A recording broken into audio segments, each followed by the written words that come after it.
Thank you all for coming. My name is Doug Bechtel. I'm the president at New Hampshire Audubon and have been so for 5 years. My first annual meeting was here at Edu Center. If you were here, you remember I had trouble with the headset. I don't have a headset to worry about today. We're starting our 108th year of New Hampshire Audubon in New Hampshire. 108 years. We're here to talk mostly about fiscal year 21. For us, that means April 1st, 2020 to March 31st, 2021. Do you know what happened on April 1st, 2020? Well, it was the start of our fiscal year. It was also the day that we planned to take down the signs on our front door that said closed because of COVID-19. We planned to reopen in April 2020. Do you remember when you heard 2020 was the worst Western fire year on record? When 10 million acres burned? Who knows how many acres New Hampshire is? It's 7 million acres. 10 million burned in 2020. Do you remember when you heard that the 2020 Atlantic hurricane season had the earliest storms ever? That it was the costliest ever? That 11 hurricanes made landfall that year, the most ever? Do you remember what happened on May 25th, 2020? May 25th is when George Floyd died. That same day, Christian Cooper was assaulted in Central Park, New York, on the same day for birding in a place where birding was encouraged in Central Park. These things all happened in addition to COVID, with all its challenges, including shutting our centers down for more than a year. So why should New Hampshire Audubon care? Hurricanes are now reaching our shores more regularly. The Keene area just this past year received more than 15 inches of rain from Hurricanes Grace and Ida. Fires out west reduced air quality here. And racial unrest touched New Hampshire Audubon directly when our signs were vandalized in October with images of hatred and white supremacy, which led to legislation at the State House and resulted in New Hampshire Audubon being a leader in responding to racial unrest in New Hampshire. More than most fiscal years, national and global headlines had direct impact on our actions at New Hampshire Audubon. And in the last couple of years, the news has been tough for birds. In 2019, Cornell released the 3 billion bird reduction in the last 50 years report. And National Audubon, our close partner, released Survival by Degrees, which said that 389 out of 604 North American bird species were at risk of extinction from global climate change. That's 64%. Gloom and doom, right? And then COVID hit. But birding and outdoor recreation exploded during the pandemic. Our trails remained open with increased traffic everywhere on our trails. There were 45 million birders in the US. 36% of New England residents self-identify as birders, the largest percentage of anywhere in the country. Most of those people are between 55 and 65 years old until now. Younger people are birding, mostly focused on wildlife photography. Bird seed sales during COVID increased 50% nationwide. We couldn't order birding binoculars for our nature store because there was a 6-month waiting list for bird binoculars. There was a 37% increase in bird records recorded on eBird, which is the national database for birds. 37% increase during COVID. And 2 million people downloaded the Merlin app onto their cell phones, both the most ever. Wikipedia bird inquiries doubled to over 100,000 website inquiries about our birds in this country. Facebook group pages open in every state in the country to help beginning birders understand and learn what they're seeing in their backyards. Not so doom and gloom for birds, birders, and our mission. And at New Hampshire Audubon, during COVID, despite COVID, Our education programs reached over 11,000 people. Half were children. Our summer camp opened online, and we have developed over 70 virtual programs, multiple virtual tours, led a nationwide model for using Peregrine Falcons to teach science in a poor public school in Hooksett. 157 people joined me on bird walks in the spring, here at Edu Center and at McLean. We worked tirelessly to work on 70 bills of the state legislature and are successfully fighting weakening of the Migratory Bird Treaty Act, which turned 100 years in 2018. In our sanctuary program, we had our third round of study looking at how our timber management is influencing bird work. We had an increase in traffic volume on our trails. 52 volunteers in the first months of COVID self-certified on the UNH program about how to work outside safely so they could continue volunteering for New Hampshire Audubon on our trails. And we have launched a pollinator garden and meadow restoration project that will increase and demonstrate how to support native bugs that feed our native birds, all during COVID.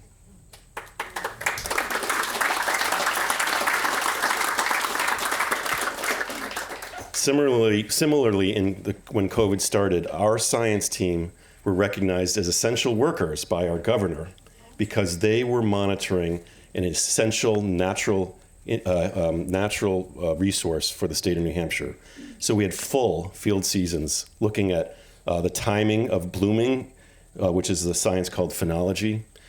We continued to monitor our raptors through Chris Martin's leadership. Phenology was under Diane DeLuca's leadership. We had a full season of rusty blackbird research, thanks to Carol Foss. We continue to monitor common nighthawks, thanks to Becky Swamla. Aerial insectivores and other species were continued to be monitored by Pam Hunt, and all their volunteers meant that we didn't slow down at all in our science monitoring of natural resources in New Hampshire. And most important,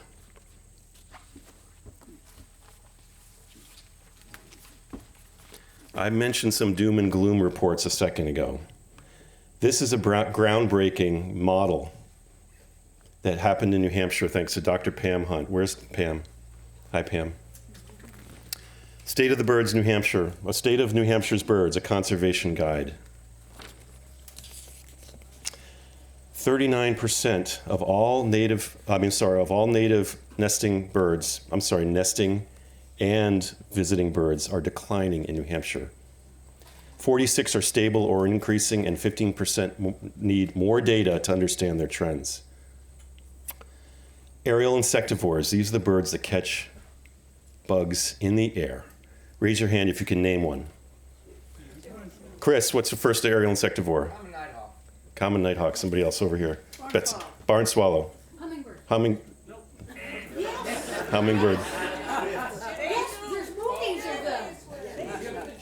No, there's movies. Hummingbirds. We'll let that go. Okay. I've seen the movies. We had a guy that invented the strobe light. Harold, oh, not in the air. Anyway, go ahead. Keep going. We'll take one more. Kingbird. 12 out of the 18 species that nest in New Hampshire are on serious decline. Coastal species, it's about half and half. Waterfowl are doing okay, some coastal species not so much. Ocean, lakes, and rivers birds, some are stable, some are okay, some are not so okay. This report also talks about what birds face during migration. Doom and gloom, not so much. This report also tells you what you can do and what we can do to make sure the animals we care most about in New Hampshire persist. Those are the birds that we care about the most. We need to reverse declines in the species that are not doing so well, and we need to keep the common species common. We need to continue to collect data and be part of that eBird explosion, which means if you see something, let people know. Keep your dogs and cats on leashes. Take down your bird feeders if there's a disease. Plant native plants. Donate your time and money.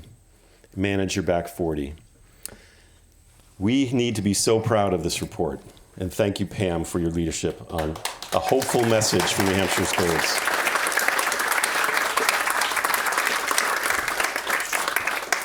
We also continue to let you know what was going on every week or every other week with our newsletter through email.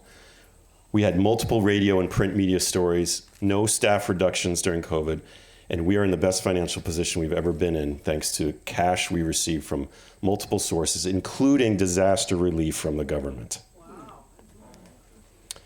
And guess what? We're together again today. We're together in person today. The last annual meeting we had to do remotely, but now we're in 3 dimensions. It's great to see you all. All right, fiscal year 21 was a time to feel overwhelmed. If you felt overwhelmed as I did, remember that turning to nature, being outside and enjoying birds is something that heals. We know, we've got information about it, we've got data, we know it works, it unites us. It provides the connections we need. New Hampshire Audubon stayed involved. We innovated, we stayed visible and relevant during a challenging time, maybe the most challenging fiscal year we've ever had because of not the doom and gloom stuff, but the COVID that was laid on top of it. Yet we persisted. We have to keep building on this. We protect New Hampshire's natural environment for wildlife and for all people. We can always do more. We can always do more, but every action helps. Every action. We can do more, and we will with your help. Thank you so much for being here today.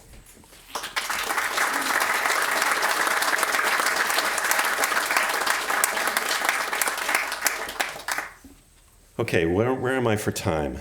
Who's got to watch? We're ahead of schedule.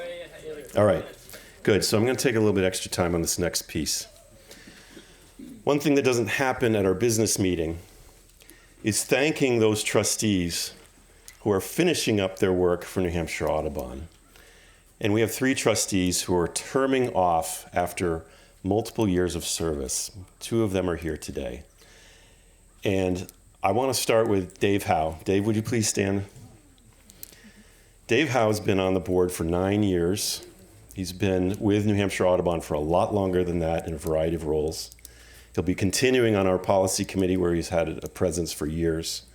And he's been our secretary of the board for as long as I've been here. So he's been a board member for 9 years, which is the absolute limit.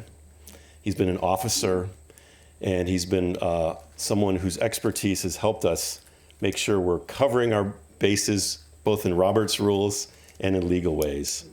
So Dave, I want to present to you from New Hampshire Audubon this print of thanks.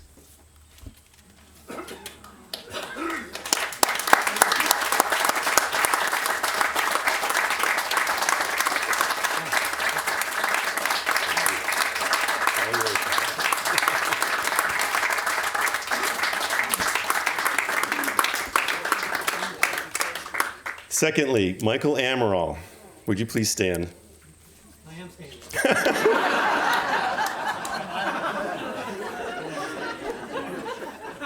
There's a COVID joke in there somewhere, but no COVID jokes are funny.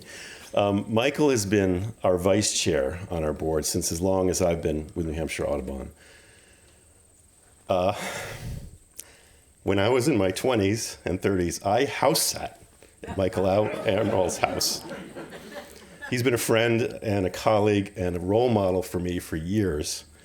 He was one of the pioneers in getting our raptors back to New Hampshire Audubon, focusing on bald eagles and peregrine falcons. I know where you live, because I live there too. And I really appreciate your service to New Hampshire Audubon. And Michael similarly will be continuing his committee service for us on our Sanctuaries and Land Management Committee.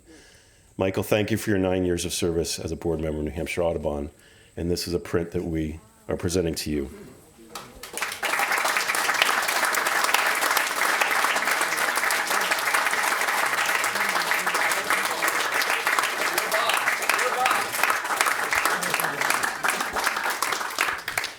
Chris Peacott could not be here today. He's been with the board for 6 years, serving most recently as our treasurer. And we similarly are honoring Chris for his service.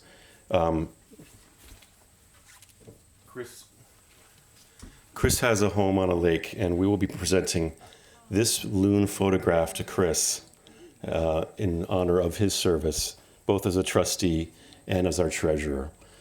Chris is in Ireland, and I don't know what the weather is like there, but it's probably not as good as here. So thank you, Chris Picot, in absentia.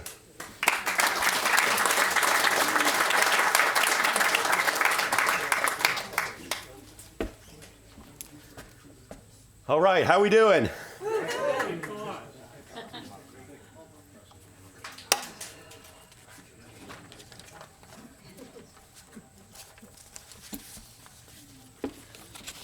Annual meetings are fun, but they're really fun when we honor people like we just have. And every year, New Hampshire Audubon offers conservation awards. Annually, since 1983, New Hampshire Audubon has presented the Tudor Richards Award to an individual or individuals who have worked tirelessly and effectively for conservation in the Granite State. I'd like David Reese, who nominated this year's recipients, to come forward and present the award. David was a board member of New Hampshire Audubon from 2006 to 2017, including ending his service as chair. David. Thank you, Doug. It is my honor to assist Audubon in honoring my old friend and companion, Paul Nickerson. We've been on the board together for a long time, and he continues to serve. Anyway, I better not go off script because I'll get lost. So here we go. He has devoted his entire professional life to rare and endangered species through his, as a professional work and in his volunteer work. So he's was the longtime chief of U.S. Fish and Wildlife's Endangered Species Program in the Northeast. Since the start of the program in 1975, through uncharted territory, he guided its work and growth. When the states were required to have a formal list of endangered species, he put it together. He organized a conference with Meade Cadeau and Carol Foss, putting the birders in one room and the mammal people in another room and the herpetologists in a third room. And they all made their list, and at the end of the day, they had the list. Congratulations, he knows how to work a crowd. So he, like Chris Martin and some others in the room, really had an important role in getting the Peregrine Falcons, and they talk about declining birds. Well, here we are, the Peregrine Falcons and the eagles back. The first known nesting pair of bald eagles in 40 years was in danger of nest failure. What do? You call Paul. He cut the red tape. He somehow got a zoo-raised eaglet in the nest, Paul. Is that how it works? And it worked. So up on Opagog, great work. Solving problems, that's his specialty. Similarly, in 1981, a long time ago, Paul, Rene Bollinger and he confirmed the first cliff nesting, Peregrine Falcons, under the gaze of the former old man of the mountain in Franconia Notch. Did you climb up to take a look at him, Paul? Partway. Okay, good. Post-retirement, through his conservation efforts have continued through the Conservation Commission in Londonderry. He's worked diligently with our board and with the Environmental Policy Committee to improve the state financial policy issues, and spent many times going down to Washington and advocating for us.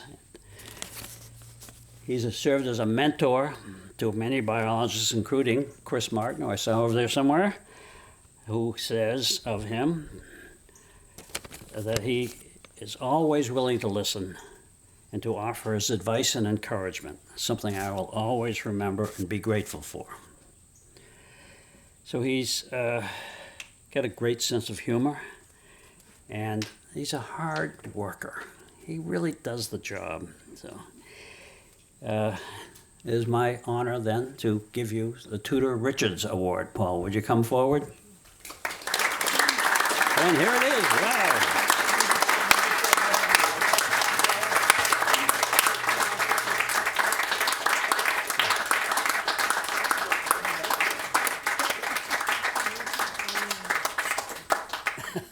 Hey, it's like the Stanley Cup, huh? It is like the Stanley Cup. It's for your great hockey.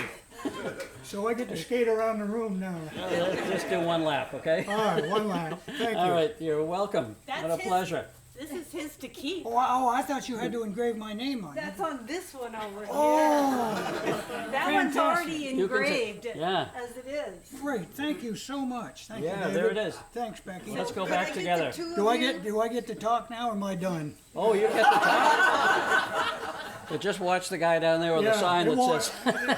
it won't be long. Oh, good. Sorry, I didn't mean to cut you off. No, that's all right. There you go. Thank you, Audubon. I'm both proud and honored to receive this and accept this, primarily because it puts me in such great company with others before me who have received it. I really am overwhelmed by the feelings expressed here. Don't worry, Mark, you won't have to flash me. I've been lucky, as was mentioned. I've had an entire lifetime of conservation, and one of the comments I'd like to make about that, from beginning to end, if whatever successes I've had have been due in large measure to the fact that I had a lot of people around me who supported me. That started with my parents, my college professors, supervisors and cohorts at work, and staff and board members on the board of New Hampshire Audubon. They've all been very supportive, and it's made it easier for me to do the things I do. But the person that gets the most credit for that is my wife of 52 years. My wife Lois is here.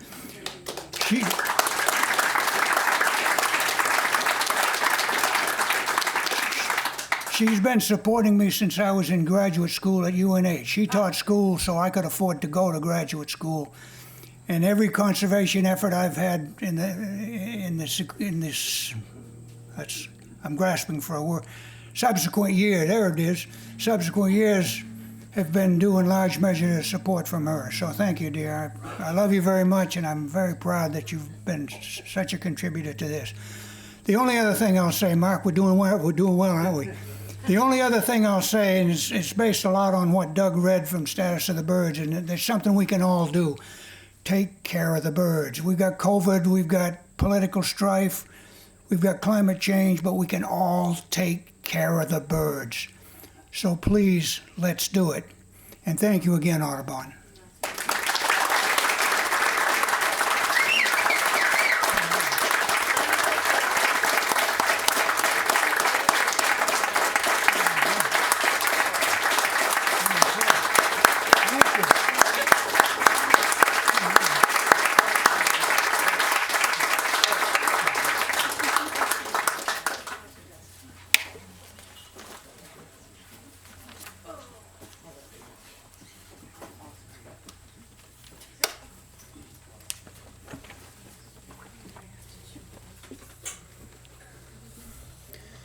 Our next award is the Goodhue Elkins Award, which has been presented annually since 1995.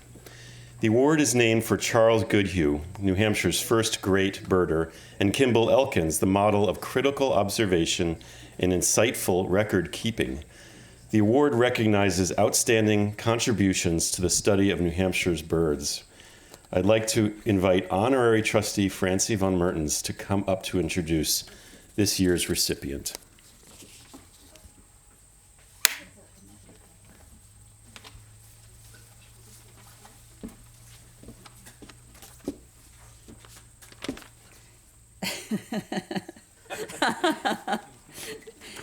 Well, Doug always cries once at annual meeting, and it's not an annual meeting until he cries, so he's done it, so. When your heart is touched, you cry.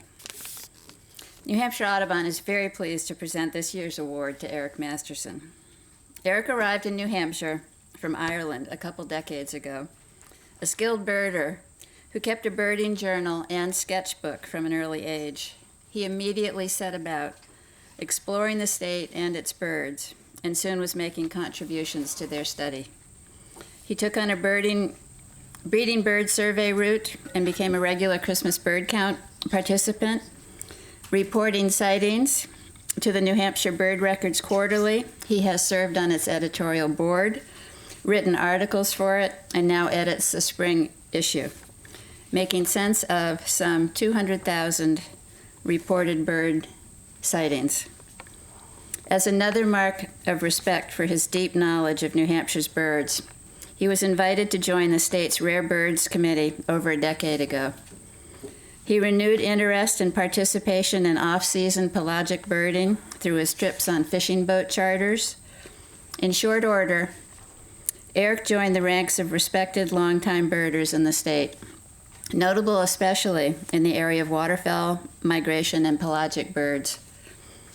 His 2013 book, Birdwatching in New Hampshire, was a monumental synthesis of data that resulted in a user-friendly guide to where to find birds in the state by location, habitat, and season. He also introduced a lot of people to the world of birds through his birdwatching column in a Monadnock Region weekly newspaper. Eric leads field trips, sharing his enthusiasm and knowledge generously. As Judy Davidson, who nominated Eric for the award, wrote, "Most birders know Eric. He's a role model for me. I've been on numerous trips to Star Island with his groups. He loves to teach people and never was disappointed or made me feel stupid if I didn't know a bird. He's very passionate about all things birds." Eric was instrumental in developing New Hampshire Audubon's Carter Hill Hawk Watch in Concord. His fascination with the broad-winged hawk's dramatic fall migration to South America inspired his Kettle of One journey by bike along their route to South America, pedaling off with the broadwings. Can it be 5 years ago, September? 5 years ago. Infused with the lure of birds soaring overhead, he also took on another adventure, hang gliding. The birding community held its collective breath upon hearing of Eric's very serious, high-impact hang gliding crash a year ago. Great news. As you'll soon see, he's back in action, synthesizing data, working professionally in land conservation with the Harris Center in Hancock, also his hometown, and leading field trips, sharing his knowledge and his welcoming good company with others. It's my great pleasure to present New Hampshire Audubon's 2021 Goodhue Elkins Award to Eric Masterson.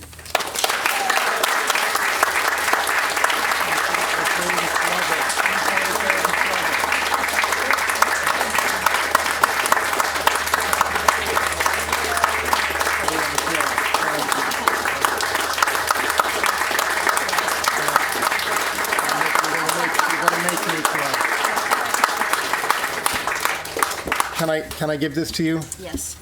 Thank you. You're going to make me cry. So many of you know I worked here. I started working here 20 years ago.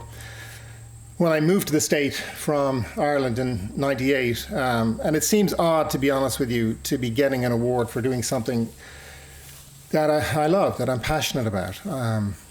What motivates me is a deep and abiding awe, and I'm 54 years old, and you know what 54-year-old still gets awestruck. But just 2 days ago, over a hawk watch in the Lakes region, Ian McLeod, who many of you know, had 5,000 broad-winged hawks in a day. I mean, I defy anyone not to be awestruck, even though we know what happens, and it's well understood now about the metrics of hawk migration.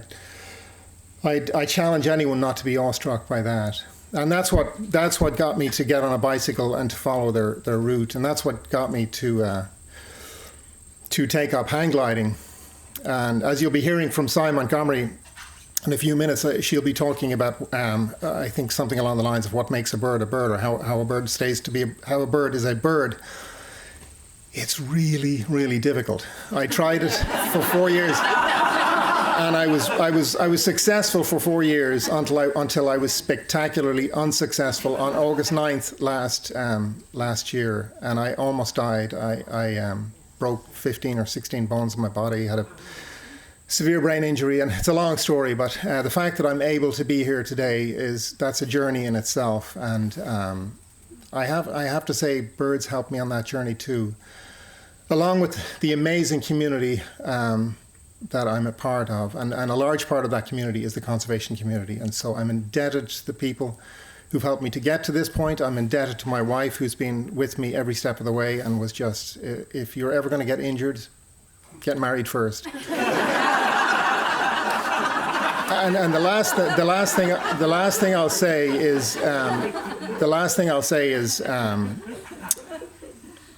there is no better organization at a statewide level to work on behalf of birds through land conservation, through policy, through science, and especially through education, which is a notoriously difficult thing to fund. And some of us skate by because we do the relatively easy work of land protection, and my boss is going to shoot me on Monday.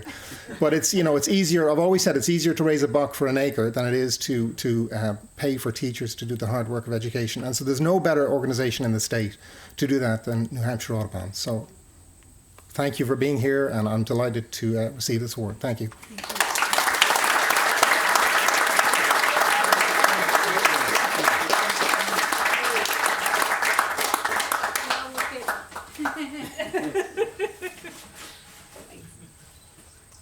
Thank you very much.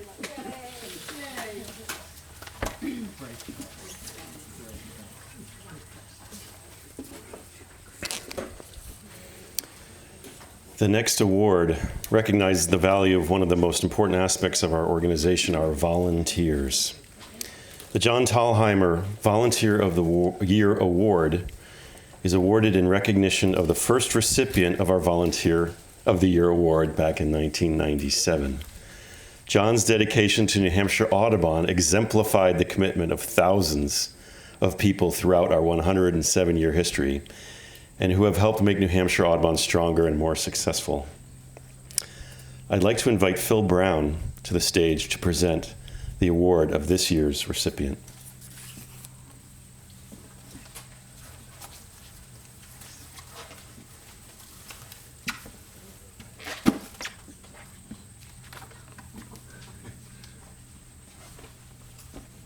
Eric, you're a tough act to follow. But I'm pleased to announce this year's John Tallheimer Volunteer Award recipient is George Rowland.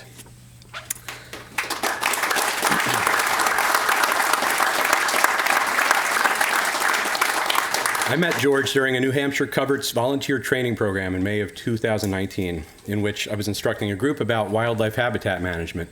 I look back on this birdie morning at the Deering Wildlife Sanctuary and recall an image of George, binoculars around his neck, coffee mug in hand. His enthusiasm for being out in nature and stewarding the natural world was evident then as he inquired about stewardship possibilities with New Hampshire Audubon. Some of you may recall the late Jack Gleason, the former recipient of this very award in 2011, and long-term steward of the Ponemah Bog Wildlife Sanctuary in Amherst. After Jack's passing in 2018, the sanctuary needed a leader, and volunteer Bill Coder capably stepped into this role as the interim steward. It was Bill who quickly recognized George's potential as future volunteer steward. They worked together for several months before Bill turned over the reins to George, a lifetime appointment, as my volunteers know it. There was no doubt from the start that George was a great fit. He has a lifelong connection with bogs from his childhood in Springfield, Massachusetts. His mother, who was a bird lover, was an ardent defender against development and helped protect their local bog. Perhaps by fate, George returned to the bog as a volunteer, and after his retirement, has followed in her footsteps. His dedication to the bog and all the people who interact with it has been exceptional. His communication skills and ability to engage with visitors to the bog is unparalleled. His physical abilities to carry heavy boards and replace broken planks, construct new platforms, and install nest boxes in trees leave little to be desired for bog maintenance work. But perhaps his greatest accomplishments are those in which he has collaborated with other volunteers. In 2 years, George has greatly expanded the network of bog friends through personal recruitment and has done much to cultivate and steward new and existing volunteers. All who work alongside him will have positive things to say about his personable nature and great sense of humor. And his organization and business skills make him a natural taskmaster, a trait he shares with Jack. Months into his volunteering, it became clear that George was truly following in Jack's footsteps when he experienced the customary attack by ground nesting yellow jackets. Under George's leadership, the bog has been transformed into a true gem of the sanctuary system and is now among the most visited and treasured of these locations. A partial list of his many accomplishments over the 2 years include the following: leading the installation of the new Edu Center's kiosk, which is the Cadillac of all kiosks, a model for an all-volunteer project, and one which has saved New Hampshire Audubon thousands of dollars. Creating a new trail guide and interpretive materials, much of which reside on that kiosk. Replacement and repair of structures, including the Tamarack platform, which is now dedicated to the Friends of Poneema Bog. Cultivating donors, in-kind volunteer contributions, and a new foundation source. Facilitating a connection with the Amherst Garden Club in training volunteer docents to lead bog field trips. Working with students who are developing projects related to bog plants and wildlife. Constant stewardship and endless replacement of bog boards. Installation and monitoring of nest boxes. Performing chloride monitoring and advocating for salt reduction on area roads. Promoting a COVID-safe atmosphere at the bog by implementing and enforcing a one-way loop on the trail system. Organizing outings for the Friends of the Bog. Finally, and certainly not the least of these, George was instrumental in the development of the brand new Poneema Bog virtual tour, pouring hours of administrative work into this fabulous final product. It was worth it, George. Now, an even more diverse audience can experience the bog, a fact that George is very proud of. Though he's only 3 years into his 20-year volunteer contract, I've decided to give him some time off to recover from an upcoming hip replacement procedure next month. Secret's out, sorry. So, George, in the meantime, we have a little something to help you enjoy the natural world a little bit more from your own window as you're recovering. Come on up here. We have a little gift bag for you, which includes, you can open it and be embarrassed here. There's a big New Hampshire Audubon coffee mug in there. He loves his coffee. One of Francie's natural, here, I'll grab that. Natural almanac and calendars. So we can learn more about the natural world. And finally, a feeder for mealworms, so he can enjoy his Carolina wrens, which have taken up residence in his yard. I know you're excited to enjoy those even more. So on behalf of all of us at New Hampshire Audubon and those who enjoy Poneema Bog, even Frank, thank you very much, and congratulations on the award.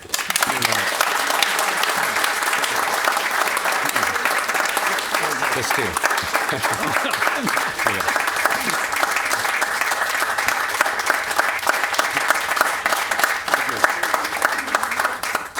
Your turn. Oh, yeah, thanks. Thank you very much. What Phil didn't tell you was all these planks that we have to put down. We put down almost 500-something feet of linear plank last year because of the foot traffic of COVID. And it gives you hip replacement. But I'm going to read from there so Mark doesn't flash me. Thanks so much. It's a true honor for me to accept the award, especially with the history I have with my mom in the bog and retiring in a bog. And maybe 2,000 years from now, they'll find me in a bog and I'll still look the same. But I really want to accept this award on the behalf of all the volunteers that we've engaged over the last 3 years that I've been in it. And it's people like us, they happen to be walking through, and I'm crazy, and I'll talk to anybody, and we engage them, and all of a sudden you find out this person wants to help you. Amazing people that we brought aboard. So I'd be neglected if I didn't accept that award for them. And we call them our Friends of the Bog. And so we wanted to expand beyond that because there's not enough people, and I'm trying to get younger people to carry planks, and that's hard. But starting this job, if I didn't, Jack Gleason left, if you know Jack, he's a type A personality, and he left a hard act for us to follow. But thanks to Phil's guidance and Bill Coder, they helped me. They lied to me too. They said, yeah, occasionally you have to replace a plank. 500 linear feet. And these things aren't easy to replace. They're 14 to 16 feet long. They're full cut 2x8s, and they weigh about 75 pounds. And you have to truck them out about a half mile to put them down, and take out the wet, heavy stuff that's like 100 pounds. But hey, we couldn't accomplish it without the volunteers that we have. I found out that if you have 2 people on a beam, it's easier than 1 person. And a special thanks to my wife, Kathy. Man, she shared a whole lot of hours with me with that bog in the last 3 years. I think she likes it, though. I'm going to skip some of this because I'll get flashed. Let me tell you about the volunteers that we have, because that's the most important part. I'll tell you 2 things. The volunteers, and you've covered a couple of the projects, and then I'll close it on you. These people are fabulous people. They're donating their precious time, their labor, which is significant. They're donating power tools to us and hand tools so that when we go out a half mile with this wood, when we go out there, we can now efficiently and safely replace this instead of being out there with a gas-powered chainsaw in the sanctuary. It just seems ironic that you're out there with it. So we now have an electric chainsaw, but we have power skill tools that a volunteer donated. What else? And then the donations. People are funding these projects for us. The kiosk was fully funded by one of the volunteers. And look at the time and the labor that they're putting in addition to that. When I ask for volunteers, we can get volunteers in a heartbeat. I tell them it's only going to take an hour. You taught me that. And there's nothing in that bog that takes an hour to do. But we laugh a lot, we tell stories, and while we're doing what we call bog carpentry 101. If you're within a quarter inch, you're good. The visitor safety. I mean, the bog, it's an aging walkway, and it's unsafe in many spots, and we try to maintain that because we don't need all the little kids in the family, somebody breaking a leg or an ankle. So we're constantly out there replacing these beams to keep it safe and have people have an enjoyable walk through it. COVID was horrendous. I mean, it was a good thing, bad thing, but I saw it personally at the bog because starting in March of that year, there's still snow on the ground. And families were coming through, and they didn't care because mom and dad are working from home. Mom and dad are doing virtual learning. These people needed an escape to get out, and they found it in the bog because it's located in a residential commercial area on 101A. And these people were coming in because it's a quick walk usually, and they would just fly through. But it gave them that relief to enjoy nature for that little bit of time, and refresh and reset. And I saw it in Phil. What else? The trimming. We noticed, we took a little walk there this morning, and the trimming, I have one volunteer who loves to do trimming, and he's very capable of it, and he's a retired professor in biology, so it's fantastic. He knows what to cut, what not to cut.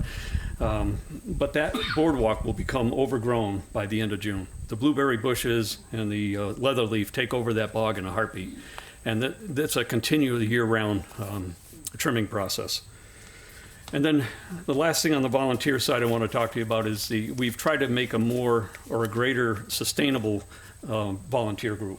So we've engaged, as Phil said, we engaged the Amherst Garden Club, the Amherst Conservation Committee, the DPW of all people, and Sohegan High School and the Nashville Community College now doing study, which is what a property like that should be used for. It's great to see that happen. With the Garden Club, it's brought a number of resources to us. Our builder of the husband of one of the wives actually built the kiosk for us in his garage. He said it was the biggest thing he's ever done in his life. And then everybody else that's part of that team is the graphic designers. They do all the posters. You know, the wood crafters are building the benches for us and the bird boxes. The hobbyists that do drone videos, and they do the inspections using somewhere we can't walk in the bog, we can use the drone to do it. That's pretty cool. And they've made videos for us, live videos of the bog, so you can take an aerial view of the bog if you're interested. The amateur photographers, God, I thank them so much. Most of the shots that you see in the virtual tour that you see, I tried to capture at least one or two of the volunteers' photos that are in there so they feel part of this. But you talk to somebody, a birder or somebody that comes through, a photographer, and we're getting, I mean, the biodiversity in that bog is incredible. And between the birds, the wildlife, the insects, the amphibians, the reptiles, the fungi, the lichens, it's amazing what's in there. And these people capture it. And all you gotta do is talk to them. They're more than glad to share. And the best one I have from last year was this one guy was coming out kind of running, and he had a big, long telescopic lens. And I said, "Oh, what'd you see today?" And he goes, "Oh, I got the bog copper," which is a very unique butterfly to the bog. He not only got the bog copper, he got the bog copper laying eggs on the cranberry plant, which is where it lays its eggs. And then that's another whole amazing story about the eggs staying over winter before they hatch. It's insane. And so that's on our poster, or on our kiosk. A couple of the projects, Phil touched on the one, the Edu Center that we call. Because I saw so many kids coming through there, I thought it was very important to educate these kids, because the parents will take the kids through, but they're not teaching them anything. So by having the Edu Center there, it forces them to walk up to it. We built a new New Hampshire Audubon poster. I don't know how many people get to do that under Phil's guidance, and we took the volunteers and we created this new Audubon poster. And we had an illustrator do 4 panels for us that talk about the development of a kettle hole bog. And so now when we see children go up to it, they're looking at that, seeing the development, and it's amazing. That's the best reward we can get. So besides that, we took all Jack Gleason's 10, 12 years of floral bog photos. We recovered them. Jan, his wife, and his daughter Ren were able to dig them off the computer, and they gave them to us. So we now have the digital copies of all these 100+ photos. We have a graphic designer turn them into 2 floral posters. And I was hoping to have them up today, but they won't be ready till next week. But this kiosk is 3 panels, 3 on each side. Each panel is 1 meter square. So picture a floral poster, 1 meter square, 2 of them. And in the center is the New Hampshire Audubon poster. And then we have our Bird of the Month and a couple of announcements. On the back side is our educational side. We try to make it seasonal for the kids, pollinators, wood frogs in the spring, anything that's unique and wonderful, for the kids. And the kiosk is built at a ground level, so the kids are looking at it at eye level, not trying to stretch. So it's had a big impact, because as you enter the bog, you see the front, and as you exit the bog now, you see the back. So it's a great tool for us to use, and we're hoping that long-term we'll be able to get the classrooms back in there and get these docents. We have a half a dozen docents that we trained, and get the walks going again. What else? That's about it. The biggest part is now the infomercial. Plan a visit to the bog. It's a piece of nature literally buried in a residential and a commercial property. You'll be surprised how interesting it is, and all the biodiversity of things that you can study there and see. And it's great for the human spirit. The last but not least, I got to add, is now our virtual tour. I went online 2 weeks ago now. And if you go to the New Hampshire website, go to the top page, you see educational, scroll down to virtual, and you'll see the pollinator, Panema, and I think Thompson to come, and eventually Massabesic.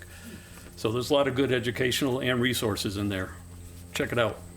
It'll give you a sneak preview of what's in the bog before you physically go there, and if you don't want to physically walk on the planks, because if you fall in, you're wet. So you get to see that. Our future state, like everything, is to get more walks going. We have our docents prepared, and we're ready to go. And I got to leave you one thing, one last note, literally a note. Last fall, when we were moving the 30 beams from the parking lot, I got the New Hampshire, the Sohegan High School girls track team, the girls track team, to move them, because they run through the bog. It's kind of interesting that you're doing something, all of a sudden you got 13 kids running by you. So we figured we'd put them to work.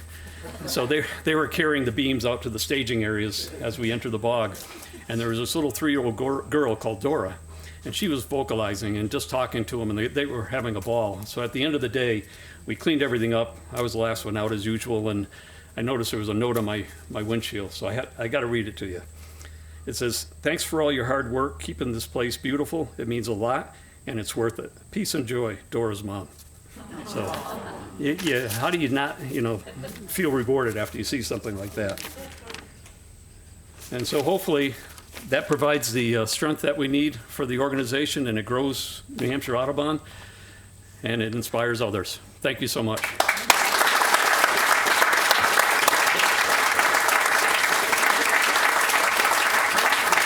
Sorry, I went over. Congratulations. Thank you so much.